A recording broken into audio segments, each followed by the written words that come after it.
Welcome back to Forbidden Knowledge News. I'm your host, Chris Matthew. Today, my guests are Jonathan and Sean from Meta Mysteries Podcast. First, some great ways to help support Forbidden Knowledge News. You can watch the Forbidden documentary, Occult Louisiana, available on Tubi, Roku channel, and multiple streaming platforms. You can get a Rokfin premium membership at rokfin.com/FKN+, and you can always download our audio podcast through Spreaker. Finally, we are booking guests for October and November. If you have suggestions or you'd like to be a guest, email me forbiddenknowledgenews@gmail.com.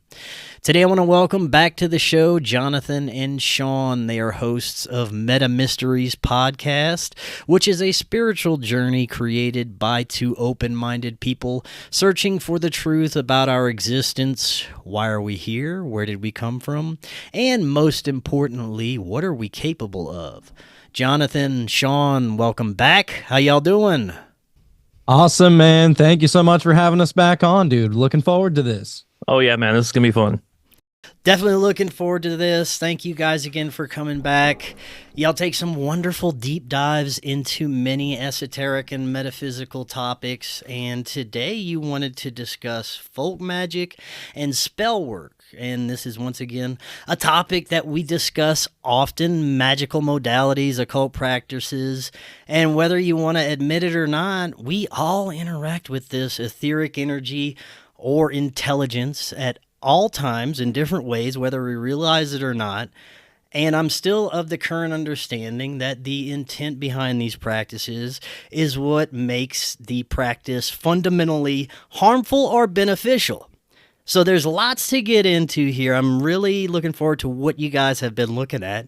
Before we do, just reintroduce yourselves and tell us a little bit about Meta Mysteries.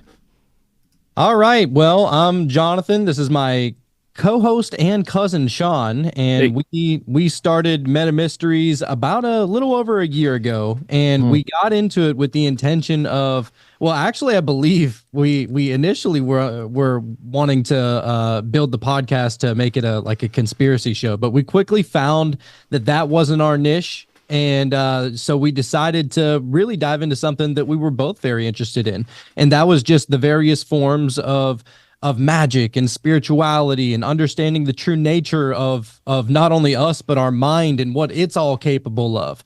And we've read many of different, occult and magic and spiritual, different kinds of books. We read the Kabbalion with the 7 Hermetic Principles. And actually right now we are currently reading this book that came out in the 80s, but it's a book that is very well known within like the Wiccan communities and witch communities and whatnot. It's called The Truth About Witchcraft, which he likes to get into mainly folk magic, which is essentially Wicca. Mm-hmm. Yeah, dude. And like Jonathan said, off the bat, it was going to be a conspiracy channel, but really quickly upon starting, we were like, you know what, let's dabble in the light. There's a lot of bad shit going on in the world, and we know that, but let's bring some light and let's utilize our minds to create the reality that we would like to see. Right on, right on. Well, tell us a little bit about your understanding of folk magic that you've gained through your research. You said essentially it's a Wiccan practice, but again, it seems Wicca is a more recent spin-off of some of these older occult practices. But tell us a little bit about what you learned about its history and what folk magic is. Well, I'll tell you what, dude. So it was a few years ago that I got into the understanding, and I went to the school for quantum healing hypnosis therapy, which is what Dolores Cannon created.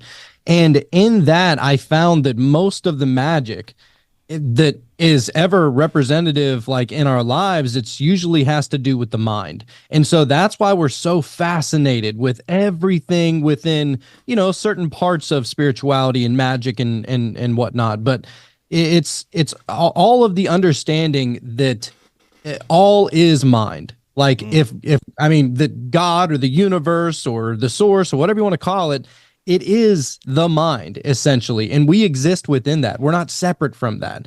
And so whenever you start to look into Wicca and folk magic and stuff like that, you start to find that like nature is it is like divine creation, right? Like, but we're not separate from that because we were also created in that. And so there are certain aspects to nature, whether it be plants or animals, or you can look into astrology, all of these natural, like earthly and otherworldly, I guess, things, they all have certain things about them, certain qualities and traits that you can call upon and use during your spell work and magic. And they all represent something. Like they're all essentially just symbols. And those symbols play into your subconscious mind. Your subconscious mind in a magic work or spell work or anything like that, even in tarot, your subconscious mind is connected to all that really is, right? Like they say that we only use about 10% of our conscious mind, whereas 90% of the time, the subconscious is really in control. So whenever people really start, they look into ritual or they look into spells or anything like that, they say, oh, that's the work of the evil side. That's the work of the dark side. Well, I guess you're working with it every day because everybody does it on a everyday basis. And it's something as simple as waking up and going to the bathroom and brushing your teeth and then putting your pants on and then putting your shoes on and all that stuff. That's a ritual, it's not necessarily like evil. It's not that you're trying to perform magic. It's just a subconscious behavior that your subconscious is really the one doing it for you. You don't need to think about these things. And that's all this work is that it's subconscious work. It's all happening within the mind, and your mind is helping create that, that open door, so to say. So whenever you're performing a spell and you're lighting candles or you're positioning crystals or you're getting just the right tarot card or whatever the spell work calls for, they're just symbols for your mind to accept whatever it is that you're trying to enchant or make possible, right? Oh, yeah, dude. And like you said before, your subconscious understands the symbols as if it's like another language. And most people would go and get hypnotized or regress to access the subconscious. And what we're trying to do here is we're trying to mend them together and work cohesively, and be aware of what it is that you are, I guess you could say, programming into your mind in order for it to work better for you. It's as if you are denying a huge part of this human experience if you don't acknowledge that we interact with this on a daily basis. And in a sense, we should redefine what this really is, because it is so much a part of this human experience. It's so much a part of what makes this our reality that it should be an integral part of what we are learning as far as our basic life skills. I think that the practice of magic should be a part of what we're taught from as soon as we can start taking in information. And I believe that our ancient ancestors definitely were utilizing this and teaching their offspring from a very young age how to interact with energy and how to do spell work and magic, essentially. But they probably just understood it as a part of reality. Yeah, I absolutely agree with that. And that's really what this book that we've been reading lately, it's called The Truth About Witchcraft by Scott Cunningham. It is a fascinating book because it gets into just the simplicity of everything. Like it's not hard to believe these things. And what he likes to do is he likes to go back and talk about, well, the original people, or whoever the first people were, call them the cavemen or whatever you want to call them. We don't know. I can't trust history as far as I can. I don't even trust the history in our current day. How am I supposed to trust the history of 5,000, 10,000 years ago, right? So whenever we look back and we think about it, like if you just try and, meditate on it, you can put your own logical spin to it, but you can imagine that, like, all right, the beginning times you did things that you thought worked, right? Like that's just, and it could be knocking on wood to to release like the good luck fairies or whatever. Or maybe, you know, you avoid stepping on a crack because you don't want to break your mama's back. Like these break your mama's back, dude. There's all of these like old sayings, but for the longest time, people believe them. Now that step on a crack, break your mama's back, that's probably just a joke one. I don't know if anybody actually believes it. But it just gets into the nature of how our minds work. And so you'll see a lot of times, like my dad, dude, loves going to the casino. Can't stay off them slot machines. He's addicted to that shit. He doesn't want anybody sitting by him. He believes that if somebody sits next to him whenever he's at a casino or at a you know, slot machine or something like that, he believes he's not going to win. Like there's no way. And so I like to view him from afar just to see what his little things are. Watch his behavior, right? Now this guy allegedly a Christian. All right, that's fine. There's nothing wrong with that. But why is it that you got to snap your fingers so many times, you got to blink so many times, you got to scratch your nose, and then you got to pat yourself on the lap a certain number of times every time before you pull that lever on the slot machine? What is that? Now, that has probably worked so many times, and so in his mind, he's accepted that the reality is that if he wins, he has to do all these things. Now, it may seem silly. It seems silly to me. Whenever I watch it, I'm like, this fucking guy, right? Like, there are certain things that we choose to accept, and it is the subconscious connection to whatever the holy of holies is, the universe, God, heaven, whatever it is that we do, that we believe that all these different things work. So it goes back very far. But whenever you think about, like, you know, taking it back to a far point, like the cavemen, you know, or wherever, like they probably created a language. And this is what this guy mentions in this book. They probably created a language for the use of spell work, if you really think about it. Because before that, they were probably just grunting, and it's like, oh, you know, how many different spins can you put on it? Oh, you know what I mean? Right. So you make these certain words, and we see it all throughout our language and probably other languages too, that it's all spells. Like you literally have to spell it in order to write it down. Yeah, you know, dude. Words are so powerful, man. You know, somebody that you love and care about tells you something kind of negative. It affects your entire body, like almost instantly. At the speed of light, you feel a sense of despair or whatever it is. Like words are so powerful. They are, dude. Now, I know there's many different types of modalities that we can look at when we just use a blanket term like magic, but let's break it down a little bit in a sense of what we are relying on, what we are using as tools for our magical practices. Some believe that calling upon different intelligences or entities can have dark repercussions that you may not know exactly what you're working for or with, and it may be using you for something. And then there's the school of thought that we should just be relying on our own inner power and not calling out to some powerful entity that may be able to assist us in gaining whatever desired outcome we have. What do you guys think about that? I personally believe that, all right, so there's this idea to where you can have what is called a faith in nothing, which doesn't necessarily mean nothing. It actually kind of means anything. So there's a little story that I always like to say whenever I mention this. And there was this guy who created this, he was creating like this little statue. It was supposed to be like a hood ornament for his car. And he said, look, he was trying to enchant it. He said that this hood ornament was going to protect him every single time that he drove. And he knew that if he instilled that wisdom and that trust and all of the magic knowing of his own mind, knowing that it would protect him.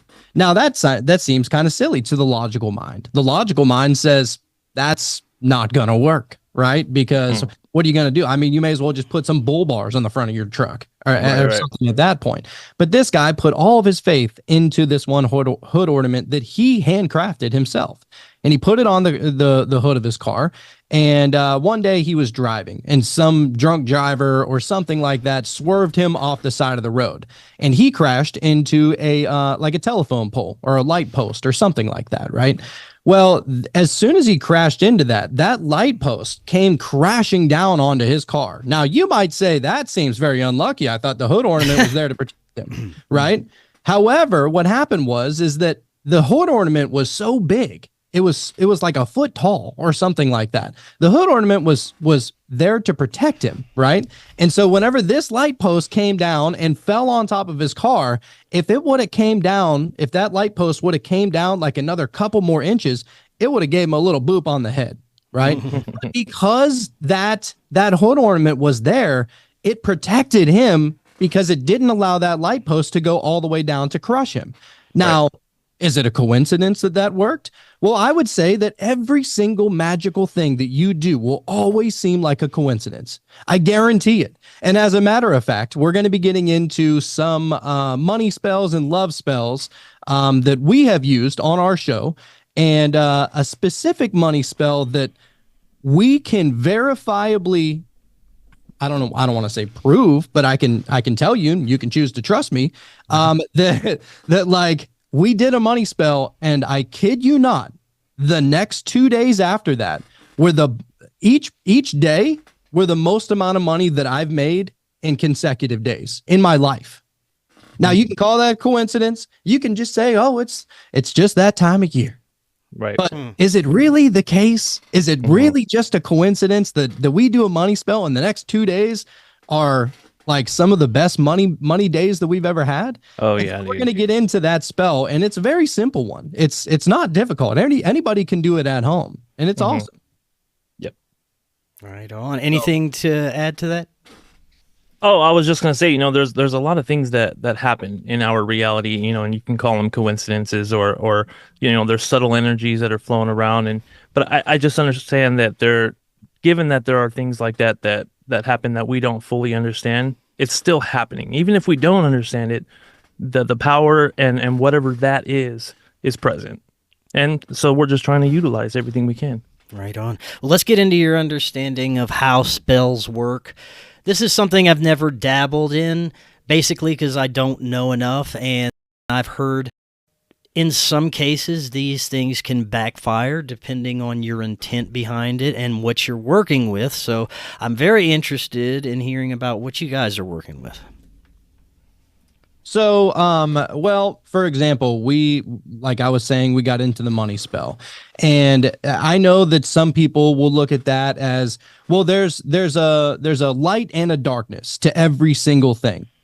And that's true, because that's what we are. We are light and darkness, and it's up to you what side you are choosing to really pull from. Like, there's always that yin and yang. Right. And like for every angel, there's a demon. Right. But like through that, you start to understand that your subconscious mind works on symbols.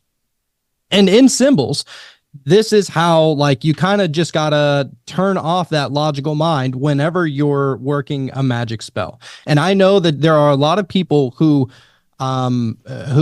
maybe were raised in a certain religious household, and so you would look at spellwork and rituals and all the things like that. Sorry, my throat is really just taking a hit right now, but they don't want you talking about this. Yeah.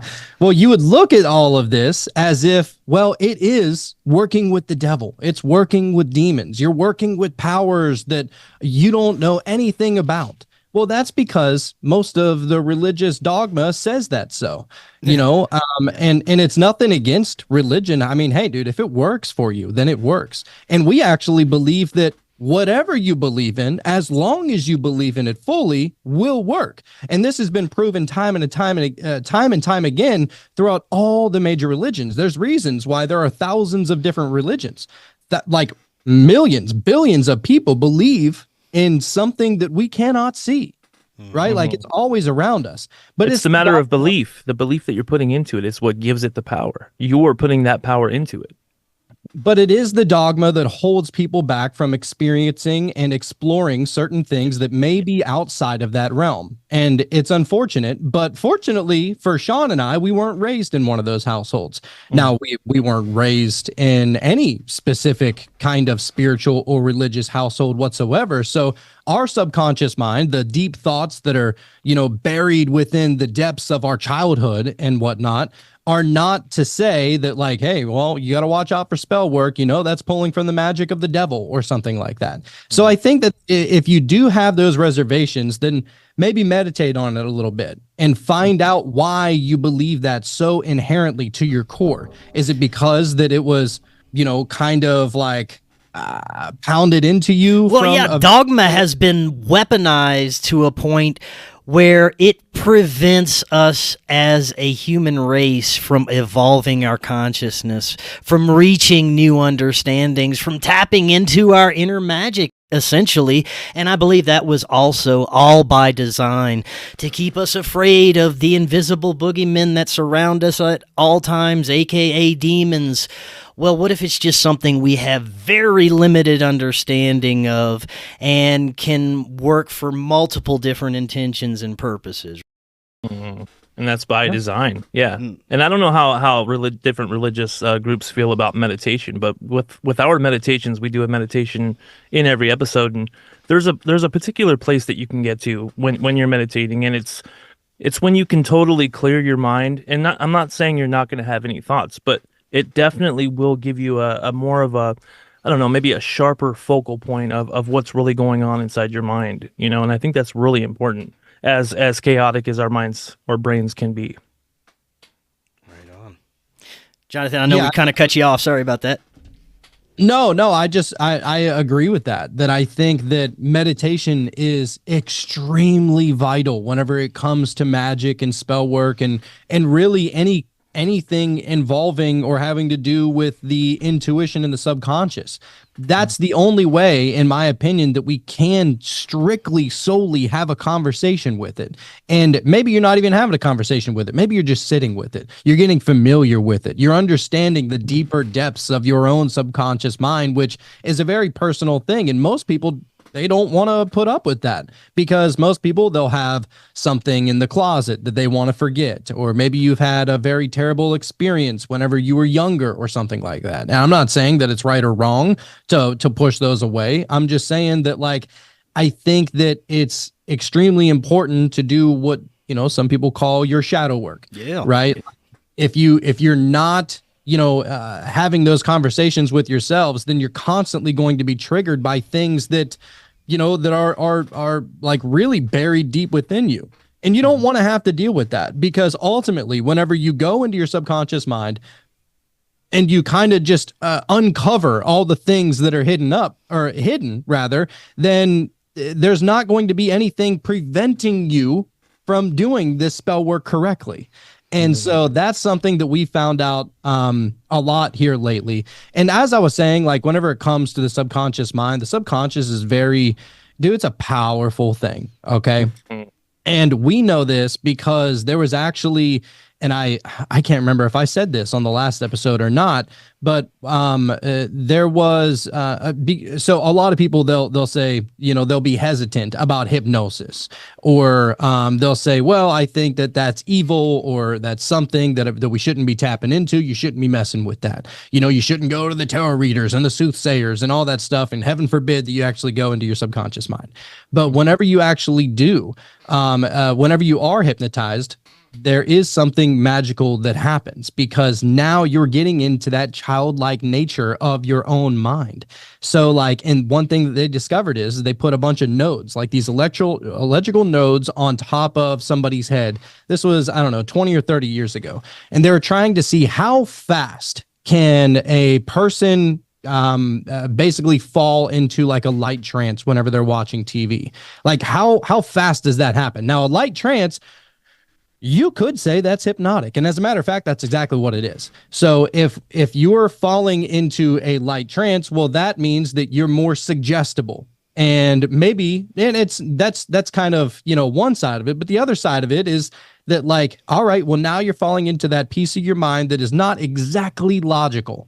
So anyway, they were trying to figure out how long does it take for somebody to fall into the alpha state of mind, which is a light trance.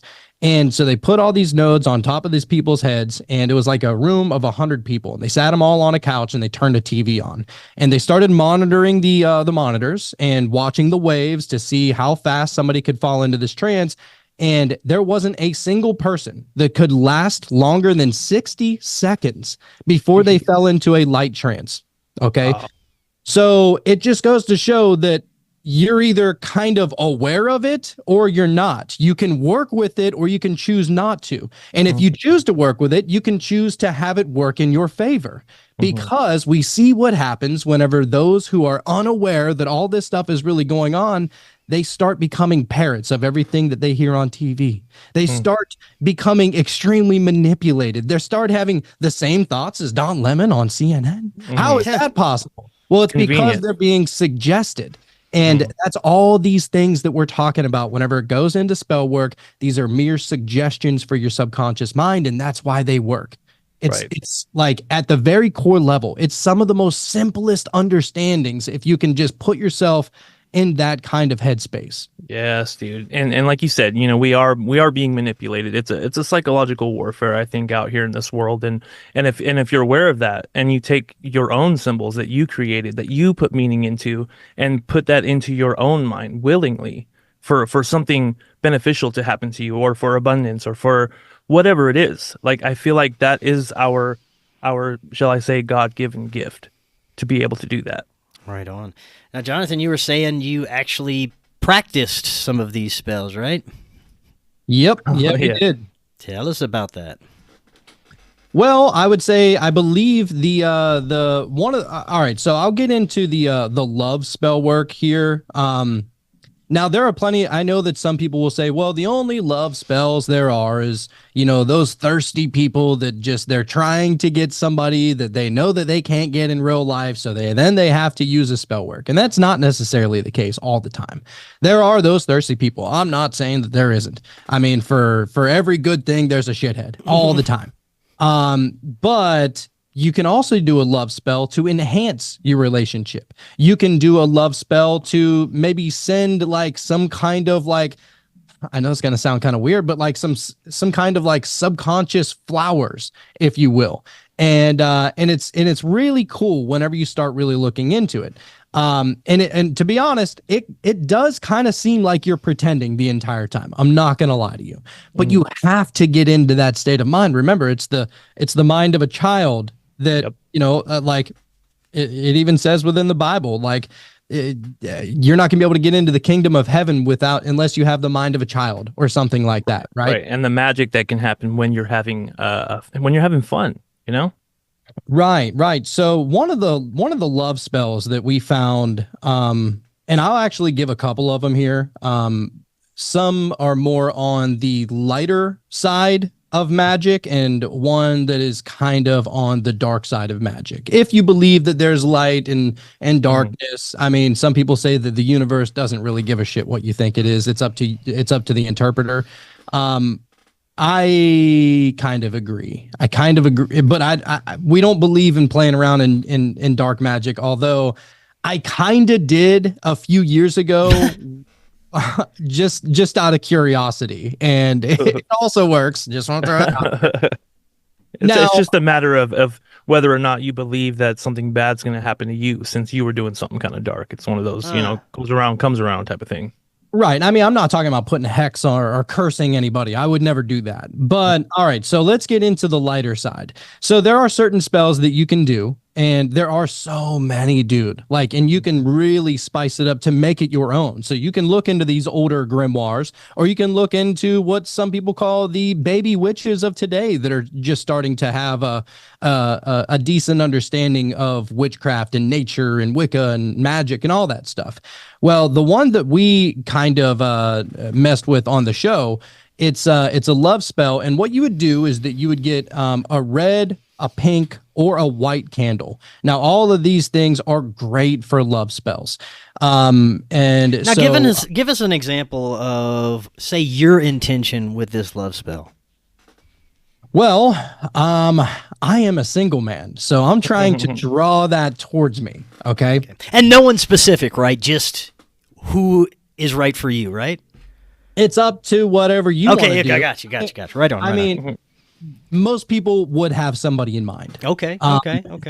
Because you're trying to, you want to be pretty specific whenever you're doing spell work, or else you get into kind of like a Bedazzled with Brendan Fraser kind of situation. That's some believe that's where the danger lies. If you are doing spell work for a love spell and you have a specific person in mind, and they are unaware that you are doing this working, but they would have never, in a normal sense, returned this feeling or had any type of romantic feelings towards the person doing the spell. But because the spell worked, in a sense, it kind of works against their free will and may be harmful in a way. Just throwing it out there because I've heard this before. Mm-hmm. Yeah, and it is one of the more controversial type of spells, I think. But kind of what I was understanding was that, yeah, surely you could do this spell and maybe, you know, due to human error, you know, you pick the wrong person. You know, we don't know what we don't know. We don't know exactly who that person is until you get close enough, you know.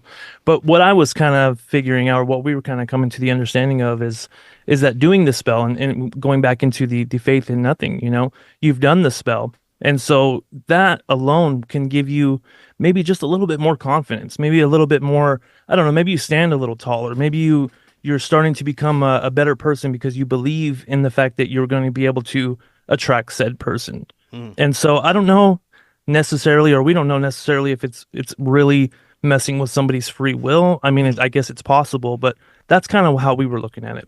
Right on. Right. And so if you really think about it, they say that opposites attract. I'll put it to you like this. That's not true in magic. You are trying to sync up to whatever that you're trying to attract to you. You want to get into that vibration. So the idea is that you would light a red candle, right? You let it burn for a little bit, and then you would take a bay leaf or a piece of paper. Most people would prefer a bay leaf strictly because it's more natural than a piece of paper, right? And so you would take a bay leaf and you would write that person's name on there, whoever it is. And also you could do several different things, but this is the one that I found most interesting, is that you can write the person's name and their birthday on this bay leaf. Okay. Some people will say, well, you can put the person's name and your name and then, you know, draw a circle around it. Whatever you think your subconscious mind is going to accept, then you do that. That's really what you should be doing. Yep. But for me, I wanted to put the person's name and their birthday on it. And what you do is what we like to do was turn on some meditation music and meditate before we actually go through with the spell. And so while the meditation music is playing, you have the candle flame burning. And one thing that I found out that works really well is, instead of closing your eyes, you're staring into the flame of the candle as you're getting into this meditative state. So now you're mixing candle magic with, you know, kind of like this witchcraft stuff, which it all kind of is encompassed. There's just these different branches off of the same magical tree. And so you would stare into the flame, and what you're trying to do while you're staring into the flame is you're trying to put yourself in the vibration of imagining exactly how you're going to feel when y'all are together and happy. So maybe you'd put yourself in a situation. Maybe you guys are on vacation, right? You're sitting out at the beach and you're imagining the conversations that you would have, imagining the love that would be filling your heart, imagining holding that person's hand and looking over at them and smiling and being absolutely fulfilled. You're just trying to match that very vibration. Yep. And feel that emotion. Yeah, you want to feel it. Emotion is one of the most important things here. That you could say is kind of like your spiritual loosh, so to say. And so you're imagining that. And once you can hold that for just a few minutes while you're staring into that flame, I like to look into the black of the flame, right above the wick, right below the orange of the flame, stare into the blackness of that. And that's what we learned whenever we read this book called Candle Magic. So once you feel like you've got that kind of cemented in your mind, then you want to try and stay into this meditative state, like kind of eyes glossed over.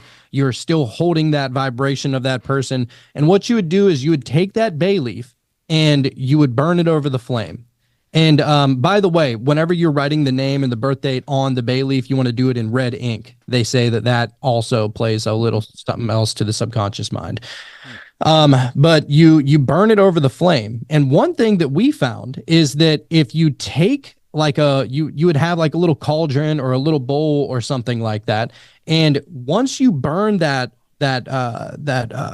bay leaf over the flame, you'll then let the ashes go down into this bowl, right? And there's many different ways. I'm just kind of giving you a way. But what you would do is you let the ashes go into this bowl, and then this is where it gets really strange. You would take like a cup of sugar, right? And you would take a cup of sugar and you would mix the sugar in with the ashes of this bay leaf. And that's said to like sweeten it up. And then after that, you would take like a warm, a cup of warm water. And that warm water represents your emotions. And so now you're mixing the ashes along with the sugar, along with your emotions, right? And then what you would do is you would take that bowl and you would put it at like on a high shelf in your house for the next 3 nights. And you leave it up there and just see what happens.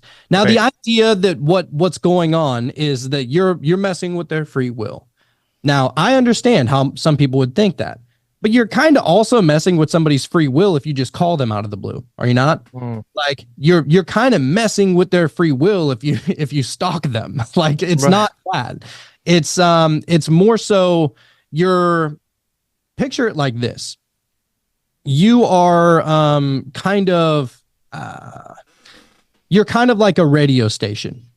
And you're sending out a specific frequency. And you know that whenever you do this spell, you're sending out that frequency that is directed towards that person. Now, it's up to them if they want to tune into that. It's up to them if they want to be magnetized by that. But all you're essentially doing is kind of like, dare I say, like spiritually suggesting something to them. You're not forcing them to do anything. It's just a suggestion, albeit, kind of psychically, but you're not forcing them to. So it's not really like the movies where you do a love spell and all of a sudden that person is infatuated with you and they can't stop thinking about you. It's not necessarily like that. You're just sending out kind of a suggestion. And I mean, hey, dude, you're not going to catch the fish if you don't throw out some bait. And that's essentially what you're doing. It's kind of like with manifesting and doing things like that, or affirmations. And with this spell, you're using your subconscious, you're using a thought, a spell, you're putting something together to make something tangible. And now your thought, your subconscious is now something tangible that you can look at and say, okay, I did that. The work's been done, and I'm just going to trust it. You mentioned earlier that, in a sense, with a lot of this spell work and magic in general, you can change and tweak things to better suit you and have it work better for you. And I've heard this a lot, that you can make different magic modalities your own by tweaking and changing different things. And it's not necessarily the fundamental ingredients or steps that matter. It's how much intention you're putting into it. By making it your own, it gives it more power in a sense. Oh, absolutely. Yeah. And using, when it gets to the different ingredients, this may or may not be true, but this was kind of something that I was kind of thinking about. And, if you're using nature, as far as like a bay leaf or cinnamon, whatever it is that you're using in your spell, you're going to be using things that are in your area, things that are around you, in nature. And so you might not necessarily have access to certain things within your state or wherever you are. And so I was kind of thinking that, you could probably use whatever it is that grows around you that you think will work best with your subconscious mind. Yeah, that's absolutely true, dude. But yeah, like, and that probably would work best if you really think about it, because now you're working with the energies that are naturally around you anyway, the same energies that you're around on a daily basis. So it's all a subconscious thing. And what I like to say is, and I know that some people may disagree with this, perspective is reality. Like Right. whatever you believe is going to work will work.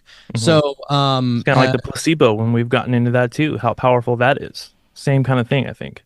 yeah, same thing. And so let's say you want to do like some kind of spell. Well, I know that, all right, so there's 78 tarot cards within a tarot deck, within the traditional tarot deck. And let's say you pull out the Lover's card, for example. Well, a Lover's card would be great for using it with Spellwork. And we found that if you use tarot along with Spellwork, it actually enhances it from our perspective because we're used to using tarot in every single episode. Right. And so whenever you're used to using it, you're more comfortable with it, the magic that already is inherent within it, then it's only going to enhance whatever you're doing. And that's pretty much the same across the board with whatever you're really familiar with. But let's just say that you're using the tarot card. And now, there is an inherent understanding as what the Lover's card actually represents. But let's say that Lover's card represents something else to you. Maybe it's not so broad, right? But maybe specifically to you, whenever you see the two people on the Lover's card, you imagine that to be you and your love, right? It's not necessarily just two random ethereal beings or whatever. It's you and the love of your life, your soulmate, whatever you want to call it. And so perspective then would be reality, because now you're not taking the specific magic of that Lover's card. You're now subconsciously using the magic of whatever your relationship with that other person is.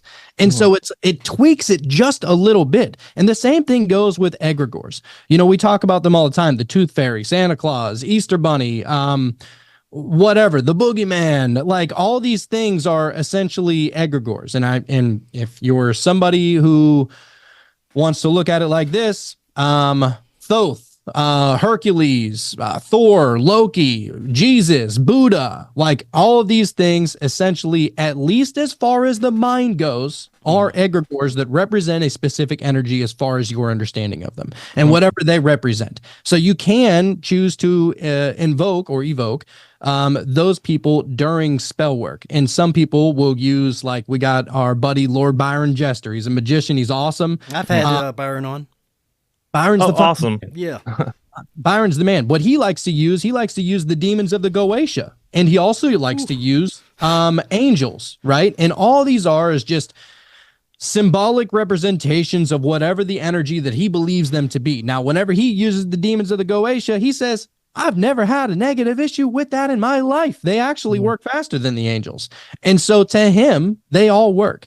And this is why it can get a little convoluted, because it's up to the interpreter of the person. But if you can actually believe it, at least if you can convince your mind to believe it, then it all really works, dude. And it's all about just whatever you can kind of make your mind accept as truth. Right. And the mind is so complex, of course it's going to be convoluted. You know what I mean? The brain is the most complex thing in the universe, as far as I'm concerned. A modality I knowingly work with, and it's quite simple, and it works incredibly, and it's something that I can't deny. It's just the awareness of energy in and energy out. What I'm putting out there will be coming back to me in a certain way, and if it's negative, I will have negative energy coming back. There are certain things that we can do to ourselves to enhance that energy flow or even block it. Worrying and fear will prevent things from coming back to you in a beneficial way.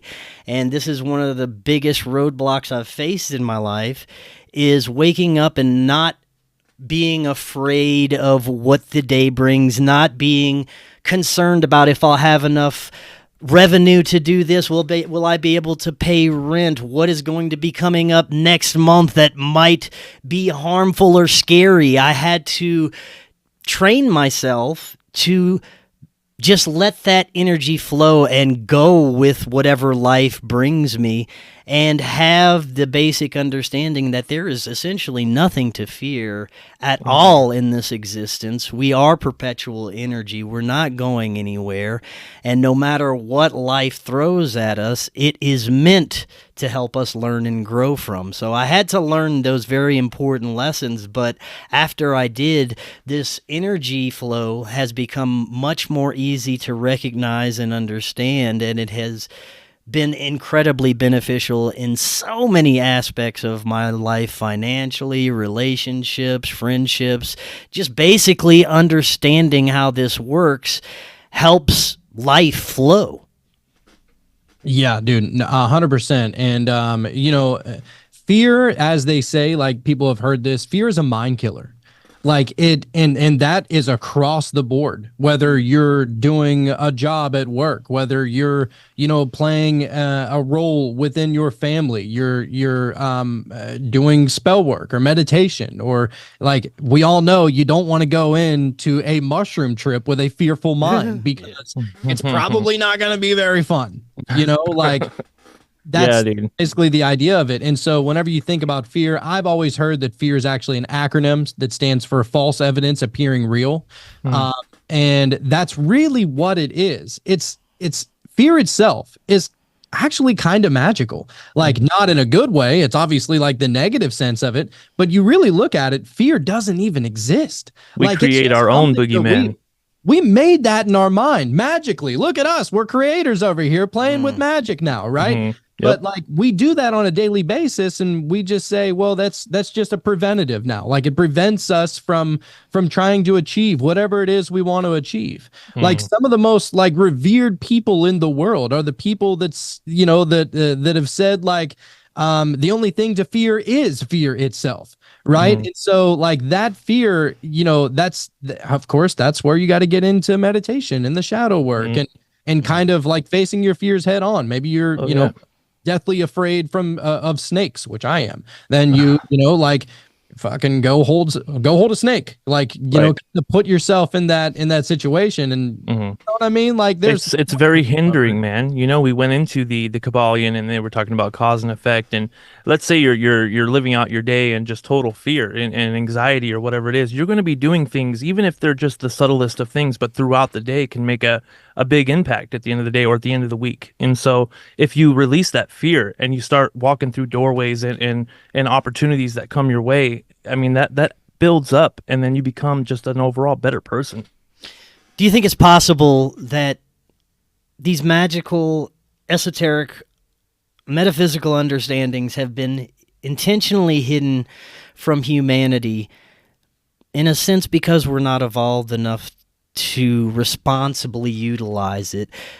In a sense, there are plenty of shitty humans. There are evil people that still roam this planet that, if they had access to this power and information, would probably use it for very selfish purposes and could possibly be harmful to other individuals. So could it be possible that the reason a lot of this information was intentionally hidden from us was because whoever hid it, thought it would be for our own good, maybe that we weren't evolved or ready to fully have this information yet?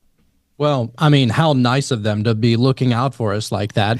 I don't believe that for 1 second. And I actually believe that the most powerful people in the world are using magic. They're using 100%. Astrology. Yeah, they're using these things against us, and whether it's for them to be able to generate shitloads of money or shitloads of respect or power or just the love from everybody, or they're using it to suggest certain things to certain people or deceive certain people. And so this, in my opinion, whenever people they look into the occult, or they look into magic, they look into sorcery and witchcraft and Wicca, and it has such a negative ring to it because that's kind of how they wanted.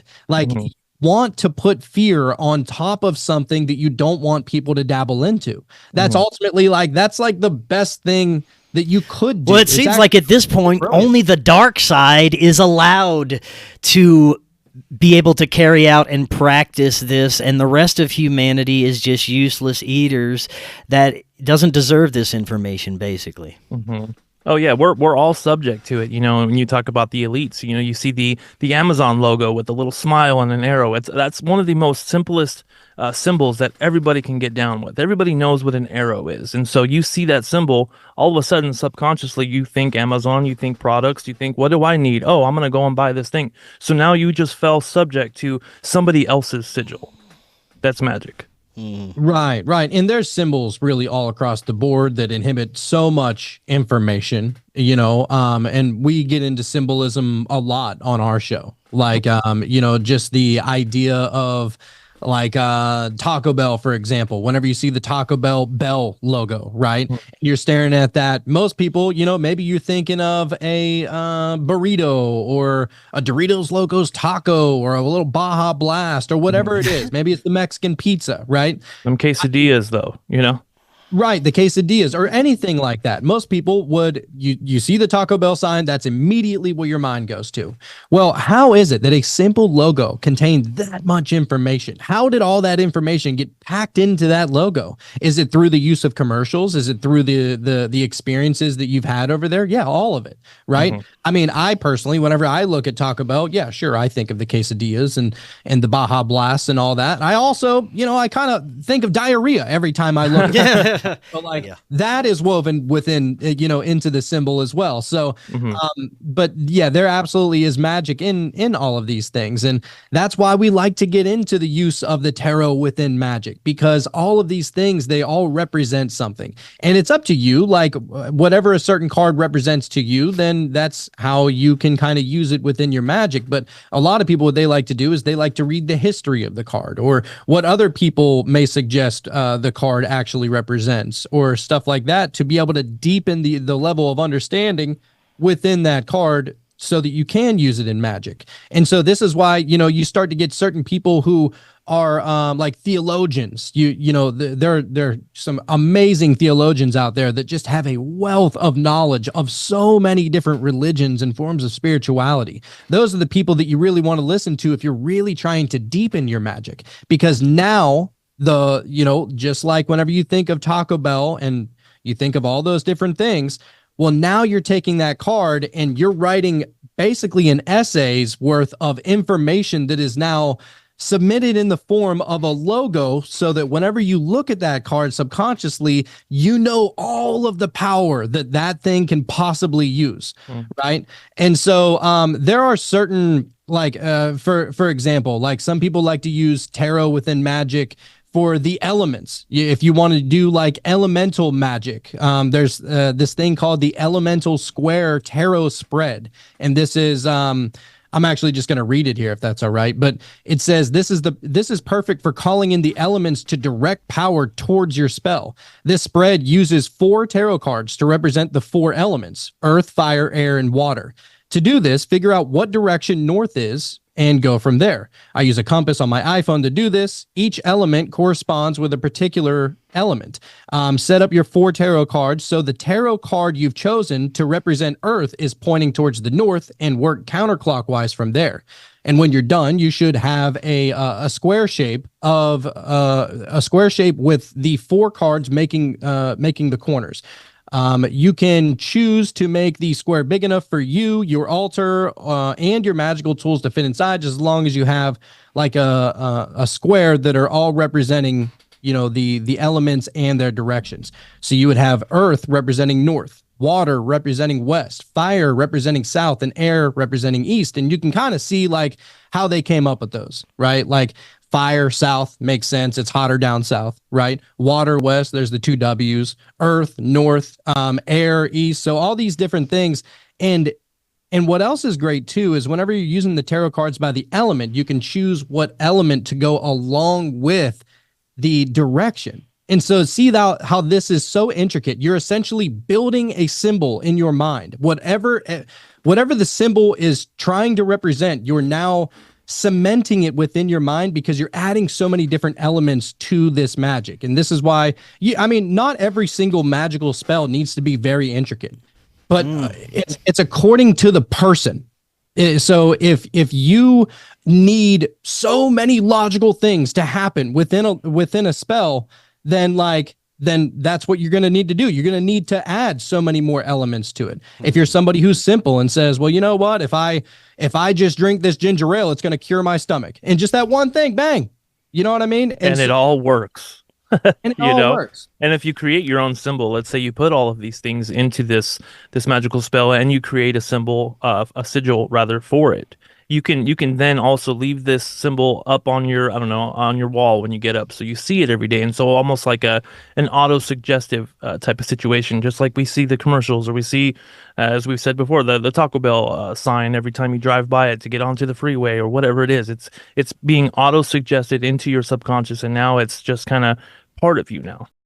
Yeah, it seems like we're overcomplicating the understanding of magic. If we take away the fear and the dogma and the unknown factors, if we just look at it as, like you were saying earlier, mind is all, our imagination and emotion is the basic fuel and building blocks for these magical processes. And if you start there, I don't go much further than that, and I've accomplished wonderful things in my life. You don't really have to. You can simplify things. You can make it more complex and intricate if you'd like, but it all depends on what you'd like to achieve with your magical modalities. Now, I always go back to, I do believe that it really depends on if it's going to be beneficial or harmful, your intent behind it, and if the outcome could possibly harm others. I would most likely stay away from it. Right. Exactly. Yeah, that's right, dude. And even within that book, The Truth About Witchcraft that we were talking about earlier, there's a chapter in there that says do no harm. Like, you're not supposed to be inflicting any kind of harm or pain or, doing anything against anybody's will within a magical spell. They don't really get into the hexes and the curses or anything like that. Most of this magic is for you. Like, it's not to eliminate somebody so that you can move up in a job position. You know what I mean? Like, if you're in love with somebody who is dating somebody else, like, you're not trying to like put a hex on the other person so that they die or get into a car crash or something like that. Like, that is the opposite of what magic is even about, because now you're putting out those negative intentions. And then of course you get into the what is it, like the threefold thing, the power of three thing that kind of multiplies back 3 times back at you whenever you're doing the negative kind of stuff. But just getting into like certain cards that you would be able to use within this spell casting using tarot, and the reason why we wanted to bring it up is because we found it to work so well. It was absolutely incredible, and it's kind of fun to do. But if you look into certain cards, like and what they represent, and so how you'd be able to use them within your spell work. So a card such as the Hermit and the Fool can bring about transformative experiences. You think about the Fool. The Fool is literally the number 0 card in the tarot deck. It doesn't even represent a number. It's just like, you have to go visit the magician and everybody else on this tarot journey. And so it kind of just represents the emptiness. And so then you would have cards like the Temperance and the Lover's card that represent different aspects of love and relationships. If you're seeking love or enhancing an existing relationship, you may choose cards from the Suit of Cups, which represents emotions and relationships.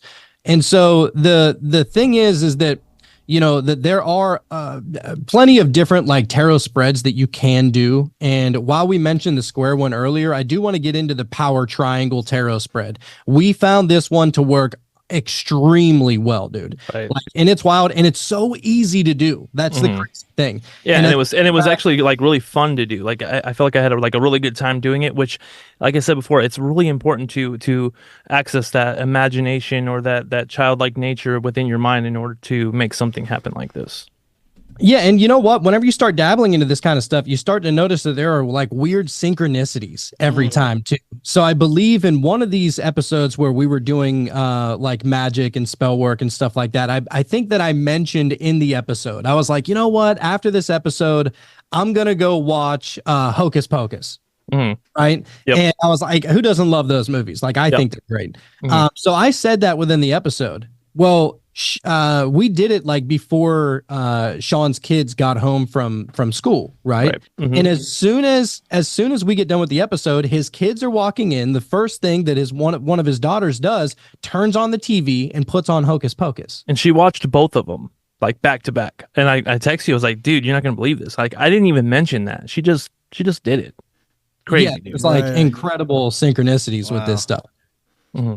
But getting back to the power triangle, I just want everybody, look, if you're interested in spell casting and magic and stuff like that, I promise you it's not harmful. It's not using the power of the devil. It is using your inherent nature. Like this is who you are and what you're capable of. These tools that we're using are only tools. It's you that is giving it the energy. The tarot doesn't represent some kind of power from God. The candles aren't representing a power of an angel. They're only just subconscious symbols that you're using to kind of talk your subconscious into accepting it.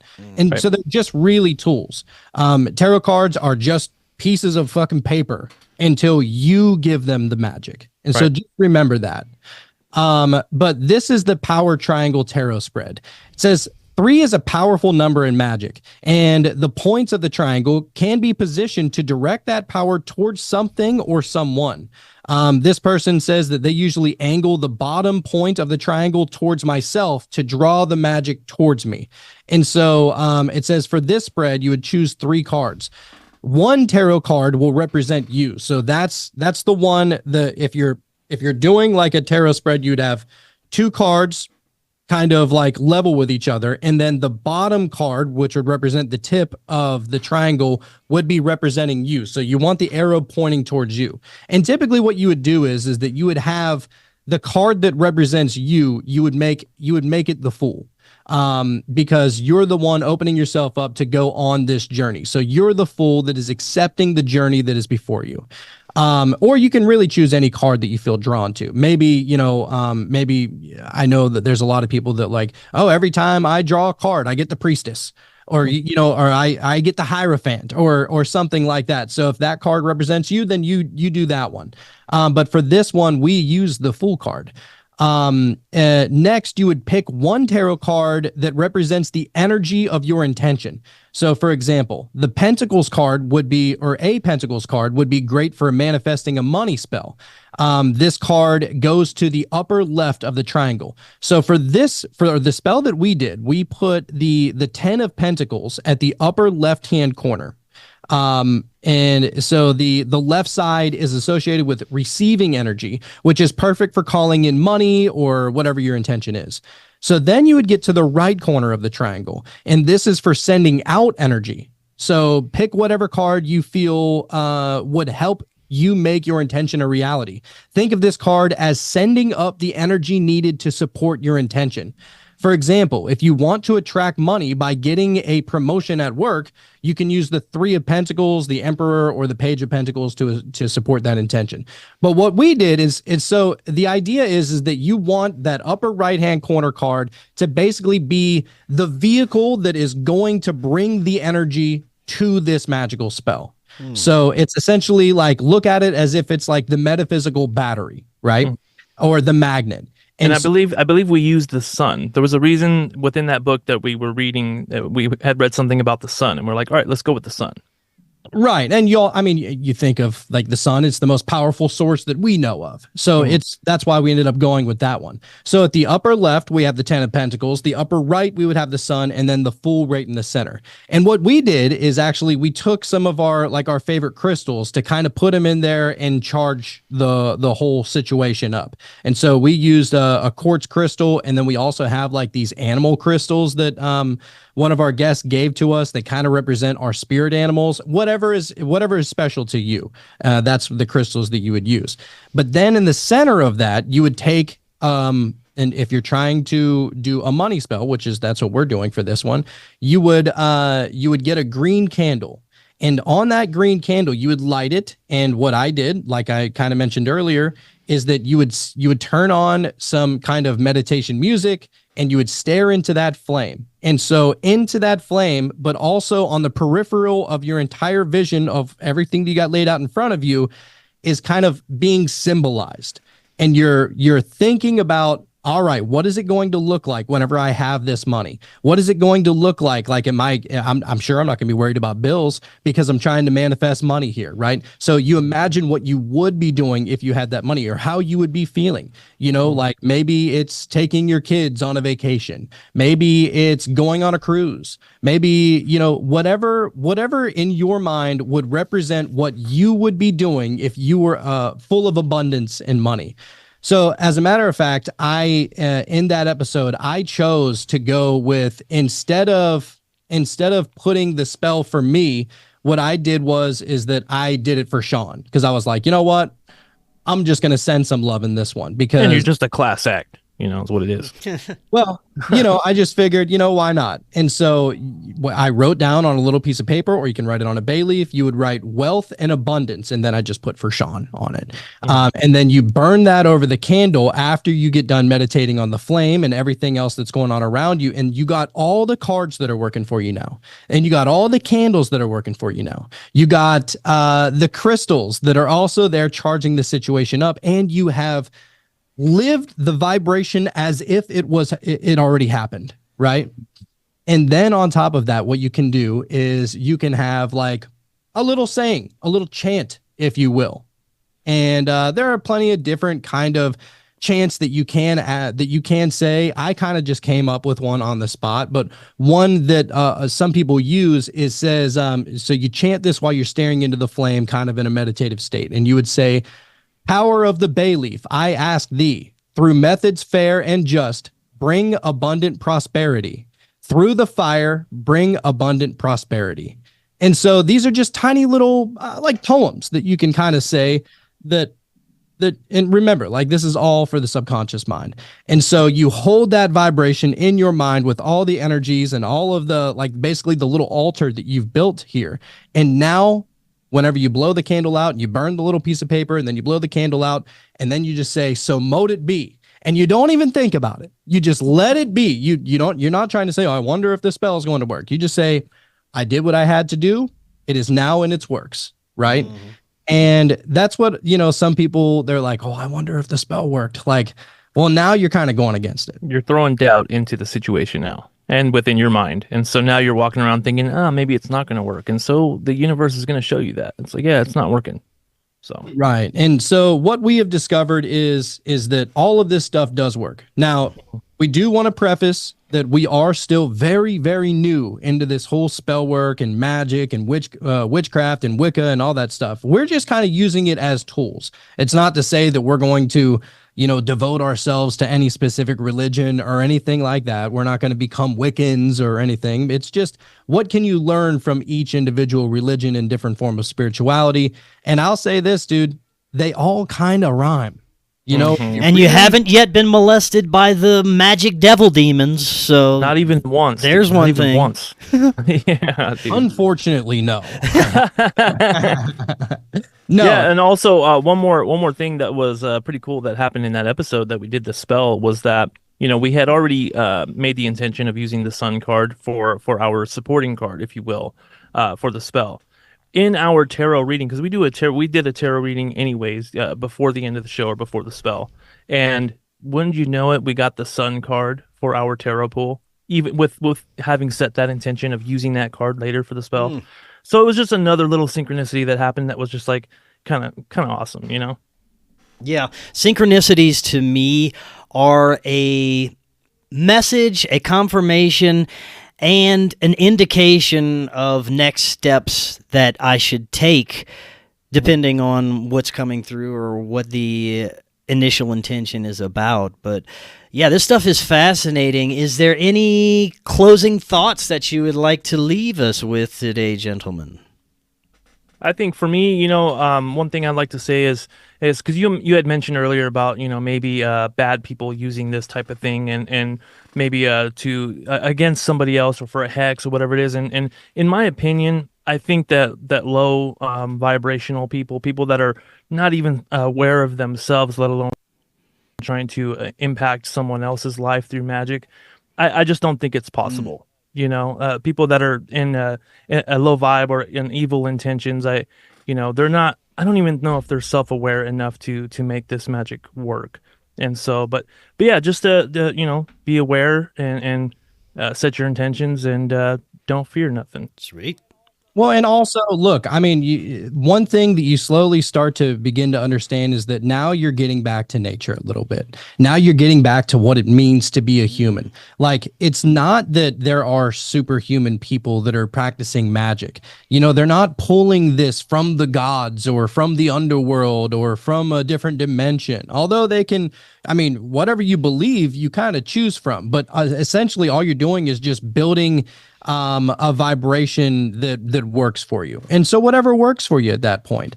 But all of this stuff is inherent with us. It is part of our nature. It's getting back to kind of like the roots of what it means to be a human. And the earliest humans, and even people all throughout the years, if they weren't killed by certain crusaders, they continued to practice it.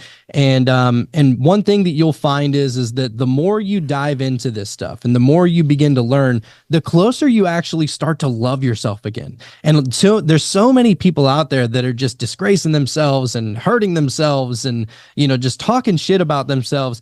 It forces you to learn to love yourself, because then you start to learn like what you're capable of. You start to learn like, my God, it's not crazy. It's not a crazy coincidence that I'm just here out of the grace of God or whatever. Like, you're here because you exist within the all. And how awesome is that? Like, you exist within the magic. You exist within the realm of everything that is. And so it's very cool to understand like your role in the game. And then you can start to develop and start to learn all these other modalities and like tune yourself a little bit. Like, who wouldn't want to be a wizard? Right on. And I've been wanting to be a wizard since I can remember. Gentlemen, this was great. Always a wonderful discussion. Before we close out, remind the audience where they can find some more meta mysteries. So we are Meta Mysteries. You can find us on Instagram at Meta Mysteries. We also have a TikTok at Meta Mysteries, but the best place you'll be able to find us is whatever podcast player you're using. So Spotify, Apple, whatever, we're on all of them. And just type in Meta Mysteries. We do 3 episodes a week, and we try and keep it as broad as we possibly can. So one day we'll be discovering near-death experiences. Another day we'll be discussing, what it takes to enhance your psychic abilities. Another one would be like diving into Wicca and witchcraft and all these different things. There's actually like, I don't know, 5, 6, 7 episodes where I've hypnotized people, and you can go back and you can listen to those things. And Sean, I'm going to be hypnotizing him very soon. I'm going to be getting hypnotized here really soon. And all these things are just meant for you to be, more full, like the idea is to, just enhance yourself in whatever way you can. Like, if there's a subconscious behavior that you have, well, like, let's make sure that subconscious behavior is working to your benefit and not against you. And and that's what we're trying to work with here. It's just like, kind of taking the human and making it superhuman. And that's what we really like to do. We believe that this magic is within all of us. It just has to be found. And that's it, dude. Right. And like you said, we are a part of nature. We are not separate from that. And yeah, we just try to stay in the good vibes and empower people to do what's best for them and live their happiest life. Right on. Everything this exists inside of you. There is no such thing as separation. It's all an illusion. I just want to throw that out. It does seem pretty damn counterproductive to deny those facts there.